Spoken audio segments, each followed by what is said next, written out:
안녕하세요. 이번 시간에는 제갈공명과 주유의 대결 중에서 그러니까 서천을 치러 갈 테니까 길을 좀 빌립시다. 이렇게 해가지고서는 주유가 이제 동호회 주유가 형주를 거쳐서 장강을 거슬러 올라가게 됩니다. 그러니까 제갈공명은 그 가도멸객을 어찌 모르겠어요. 그러니까 가도멸격이 뭐냐면은 그게 이제 그 전에 그 춘추 거기에서도 이제 나오는데 괭나라를 치러 갈 테니까 우나라는 길을 좀 빌려주시오. 이렇게 이제 진나라가 이제 그 우나라한테 사신을 보냅니다. 그러니까 거기 있던 그 대신들이 다 반대를 해요.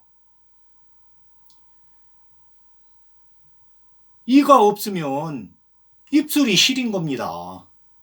그걸 왜 모르십니까? 그러면서 길을 빌려주면 안 된다고 합니다.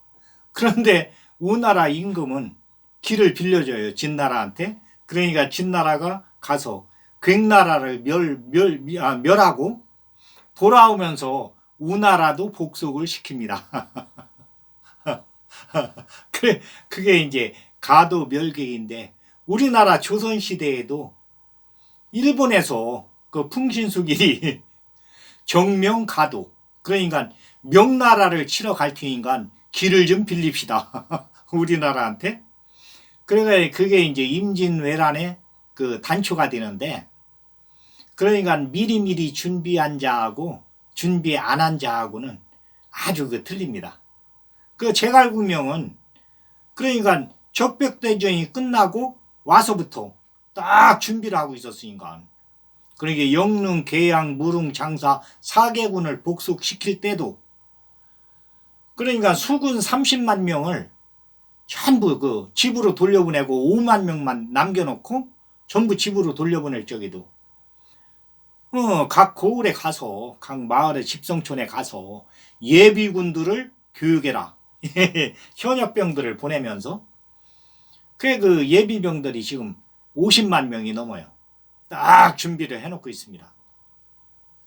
그런데 동호에서는 어떻게든지 형주를 강릉을 이제 복속을 시키려고 주유 책략에 의해서 그 서천 그런 게 익주를 복속시키러 갈 테니까 길을 좀 빌립시다.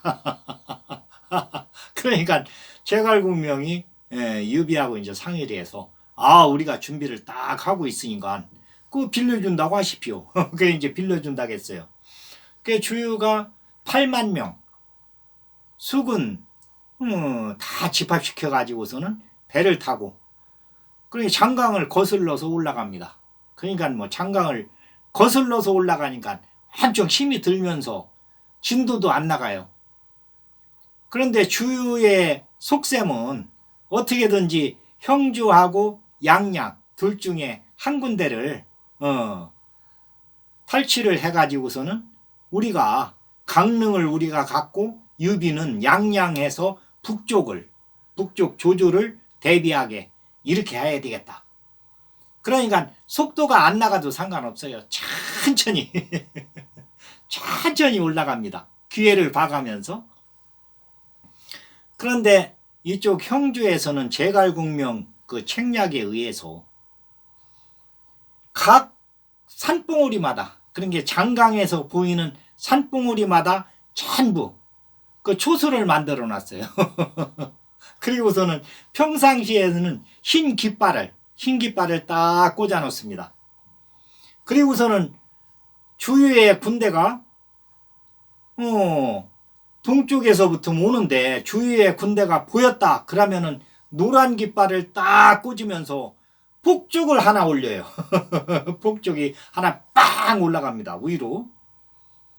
그리고서는 주유의 군대가 그 옆을 지나가면은 그 동산 옆을 지나가게 되면은 빨간 깃발로 딱 변하면서 폭죽이 그냥 산 곳곳에서 그 산 너머에서도 이게 이제 그 황홀령이하고 그러니까 황홀령이가 이제 제갈공명의 부인이죠. 그리고서는 번씨 부인하고 번씨 부인은 조자룡의 부인이에요. 그 둘이 이제 뭐 아주 그냥 손발이 척척 맞아가지고서는 지금 1년 넘게 이 만들어 놓은 거예요. 그게 막 폭죽이 그냥 그 산 전체에서도 올라가면서 산 뒤에서도 폭죽이 막 올라가서 막 올라갑니다. 그러니까 옆에서 보면은 아주 장관입니다.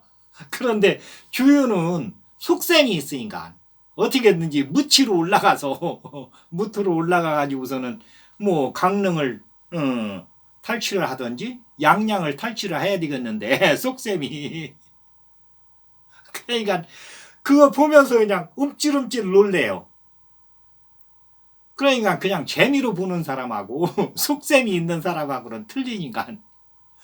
그런데 장강을 거슬러 올라가면서 만나는 그 산봉우리마다 흰 깃발이 딱 꽂혀 있다가니 주위에 그 군선들이 보이면은 노란 깃발로 딱 변하면서 폭죽이 하나가 팍 올라가고 그 산 옆을 그 주위의 군단들이 이렇게 지나가게 되면은 빨간 깃발로 딱 변하면서 폭죽이 그냥 뭐 산 전체에서 딱 올라가면서 그 뒤에서도 쫙 올라갑니다.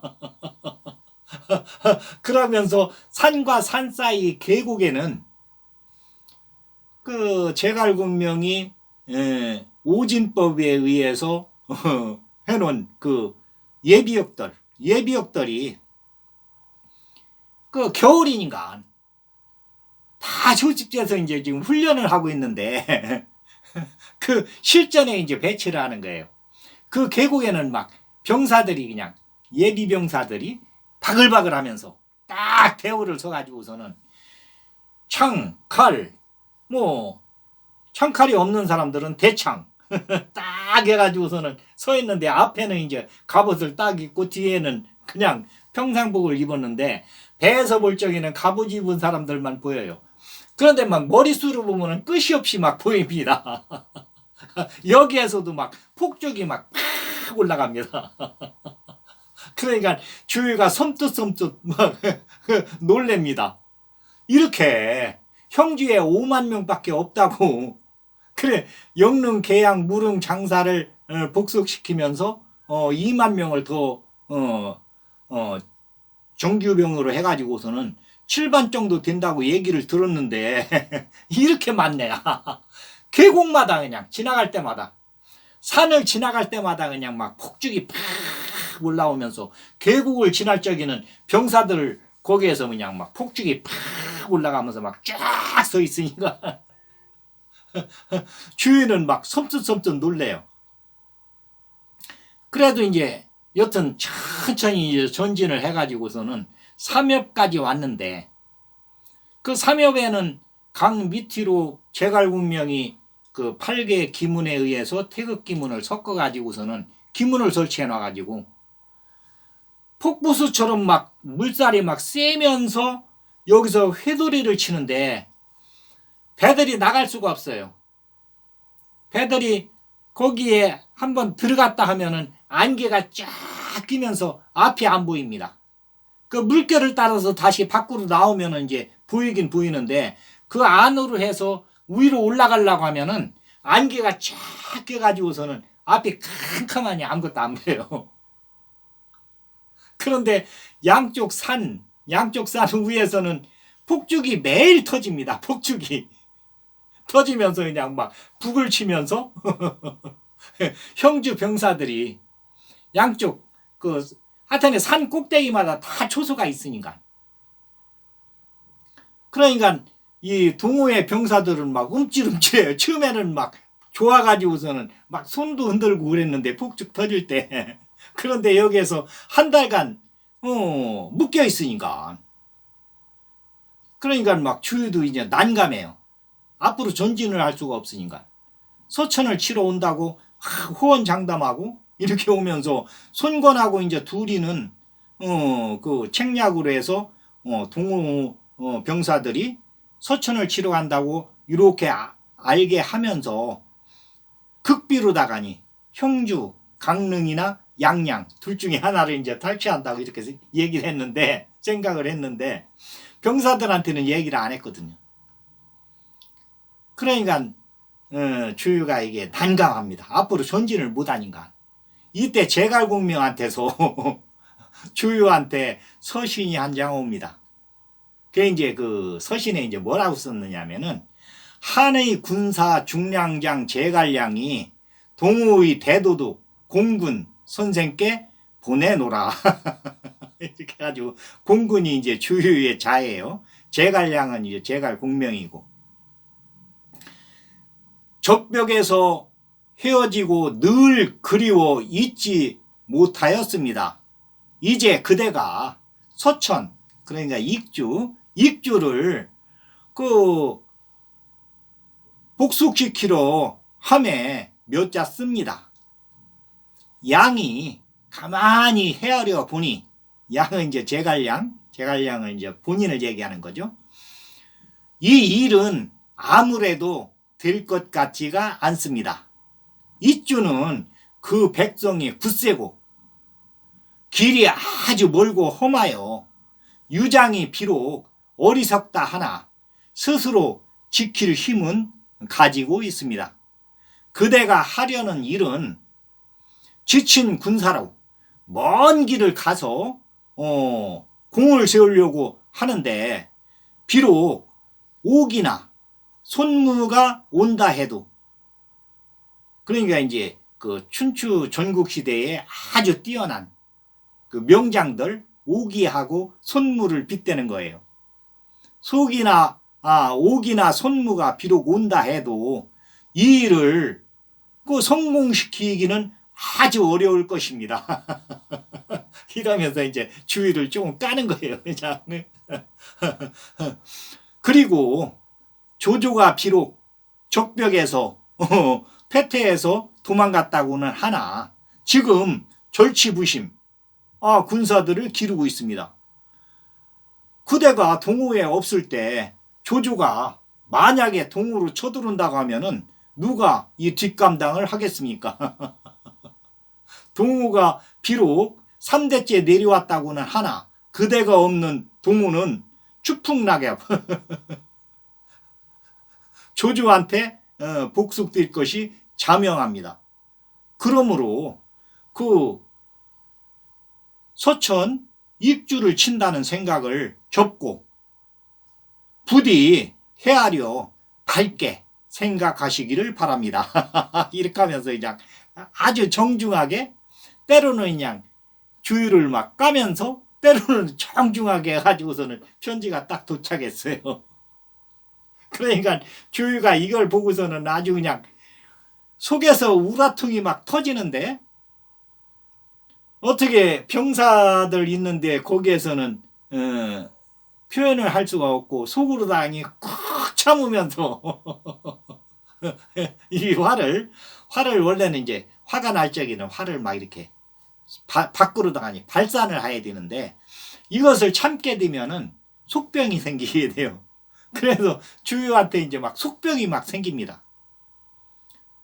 그러면서 여기서 이제 더 앞으로 전진을 못하면서 뒤로 퇴각하자니 이 의신이 또 안 쓰고 큰 소리 치면서 막 병사들한테 일장연설을 하고서는 왔는데 앞으로 나갈 수가 없으니까 아주 난감합니다.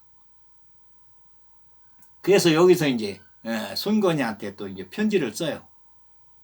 도저히 이 먼 길을 갈 수가 없으니 회군을 해야 되겠습니다. 그러니까 손건이한테서 이제 연락이 옵니다. 대도독께서 그렇게 생각하셨으면은 회군을 하십시오. 그래 이제 회군을 하게 돼요. 그런데 이제 회군을 할 적에도 이 형주 산마다 봉우리마다 흰 깃발이 이렇게 꽂혀 있다가 주유의 군선이 보이면은 노란 깃발로 탁 이 깃발이 바뀌면서 폭죽이 하나가 빵 올라갑니다. 그리고서는 그 옆에 오면은 막 폭죽이 막 그 산 전체에서 뒤에서 그리고 계곡마다 병사들이 막 그 예비병들이 쫙 서가지고서는 폭죽을 막 터뜨리면서 노래를 불러요. 그게 무슨 노래냐면은 동우 주랑의 꽤 손상향 공주를 형주로 보냈네. 주랑의 또 다른 꽤 서천을 어찌 하나 형주 제갈국명 가도멸객 모를 쏜가 주랑아 주랑아 얕은 꽤 어찌하랴 이렇게 하면서 그냥 주유를 갖다가니 아주 그냥 뭐 한마디로 이제 우스갯감으로다가 우스갯감으로 이 군선이 나아가는데 하여튼에 봉우리마다 그 흰 깃발이 있으면서 노란 깃발로 변하면서 폭죽이 터지고 옆에 지나갈 적에는 빨간 깃발로 딱 변하면서 막 폭죽이 막 그 뒤에서부터 터지면서 노래가 그냥 막 이 노래가 그러니까 막 주유에 대해서 한마디로 얘기해서 조금 조롱하는 이 노래가 막 계속 나오는 거예요. 쭉 하면서 그러니까 주유가 막 이 노래를 들을 때마다 우라통이 막 터집니다. 우라통이. 그래 주유가 양양을 좀 지날 때 손건이한테 편지를 써가지고서는 딱 놓으면서 그 자리에서 엎드려가지고서는 피를 토하면서 옆구리가 터져가지고 그래서 죽게 돼요. 그러니까 이 동호회 막 그 대장들이 그러니까 막 정보, 감령, 능통, 여몽 뭐 해가지고서는 이 대장들이 그냥 그 병사들을 닥달을 해가지고서는 신속하게 이것은 뭐 그 장강 위에서부터 밑으로 내려가는 거니까 아주 신속하게 동으로다 이제 가게 됩니다. 그런데 이 동호에서는 어쨌거나 이 손건이 생각으로는 주유가 죽었다. 그러니까 아주 그냥 뭐 그 기둥이 쓰러진 것처럼 아주 비통해합니다. 손건이. 그래서 주유의 그 장례를 국장으로 이렇게 이제 치르게 되는데 요때 이 형주에서 제갈국명이 거기 그 문상을 가게 돼요. 그러니까 이쪽 유비나 관우, 장비, 조자룡이 그 뭐 전부 이게 반대를 합니다. 지금 동으로 그 문상을 간다는 것은 그쪽에서 아주 원하는 일 아닙니까? 지금 갔다가니 꼭 그쪽에서 해를 당하면은 어떻게 합니까? 그러면서 이제 제갈국명을 말려요. 그러니까 제갈국명이 그럽니다. 아, 동호에 그 대도독 주유가 살아있을 때도 나를 얻지 못했는데 지금 대도독 주유가 죽었는데 누가 나를 건드릴 수가 있겠습니까? 거기에서 나를 건드릴 사람은 아무도 없습니다. 그런데 이제 주유는 죽기 전에 피를 토하면서 쓰러지면서 그래요. 하늘이시여, 나 주랑을 이 세상에 내보냈는데 어찌 또 제갈국명을 내보냈단 말입니까? 이 이야기를 그 대장들이 다 동호회 대장들이 다 들어갔거든요. 그리고서는 제갈국명이 보낸 서신 그것도 그 탁자에 있었으니까 주유 그 누선 그러니까 이제 거기 탁자에 딱 옆에 있었으니까 그 대장들이 다 봅니다. 그러면서 우리 대도독을 죽인 사람은 제갈국명이다. 죽을 때도 그렇게 얘기하지 않았느냐. 그리고 이 서신을 봐라. 그래 손건한테 보니까 손건도 딱 보니까는 이게 점잖게 얘기하는 것 같으면서도 주유를 그러니까 뭐 그 화를 복두둑에 아주 그냥 좀 깔보는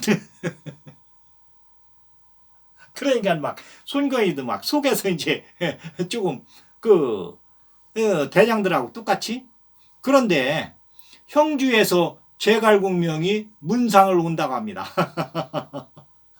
그러니까 거기에서 이제 가장 여튼 벼르고 있는 사람이 여몽이에요. 여몽이는 그 적벽대전 일어나기 직전에 주유에 의해서 손관이한테 보내지면서 이 학문에 눈을 떴으니까. 그리고 지금도 아주 열심히 공부를 하고 있습니다. 그런데 제갈공명 한테 이제 막 어떻게든지 이 형주 제갈공명을 제거해야 되겠다. 주유 대도둑의 뜻을 받들어서 이렇게 이제 생각하고 있는데 제갈공명이 온다고 합니다. 그런데 이제 그 전에 이제 어떻게 됐느냐면은 주유의 마지막 편지에 내 대도둑 자리를 이을 사람은 노숙입니다. 이렇게 이제 손건희한테 노숙이를 추천을 해요. 그 노숙이를 갖다가니 대도둑으로 손건희 앉힙니다. 그 이제 손건희 노숙을 이제 대도둑으로 앉혔다는 것을 형주에서도 이제 다 이 얘기를 들어요. 그러니까 노숙이는 두루두루 형주에도 잘하면서 동우의 손건희한테 아주 충성을 하면서 여튼 황로 사상의 대간인가. 누가 이 세상을 다스리더라도 백성들한테 잘하면 된다. 그러니까 주유하고는 완전히 반대였어요. 주유는 동우를 위해서는 무슨 일이라도 한다. 주유는. 그런데 노숙이는 백성들을 위할 수가 있으면은 무슨 일이라도 한다. 이게 이제 달라요. 생각하는 사상이. 그렇지만은 동우를 위해서는 주유가 생각할 적이 노숙이만한 사람이 없다. 노숙이가 대도둑이 돼야 된다. 그러니까 사상적으로 생각하는 것은 틀리지만은 어쨌거나 동우를 위해서는 노숙이가 그래서 이제 노숙이를 추천을 합니다. 그 노숙이가 이제 대도둑이 됐어요. 그래가지고 주유에 이 장례를 치르는데 거기에 주관을 노숙이가 다 하게 돼요.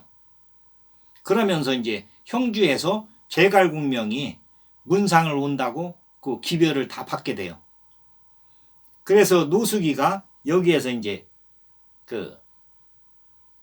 여튼 대장들은 제갈공명이 오면은 죽이려고.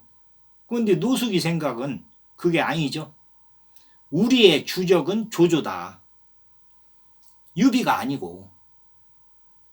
그러니까 유비하고 우리 동우하고는 서로 협력해서 동맹을 맺어서 조조를 대항해야 된다. 이게 이제 제갈공명하고 노숙이하고는 뜻이 탁 똑같아요.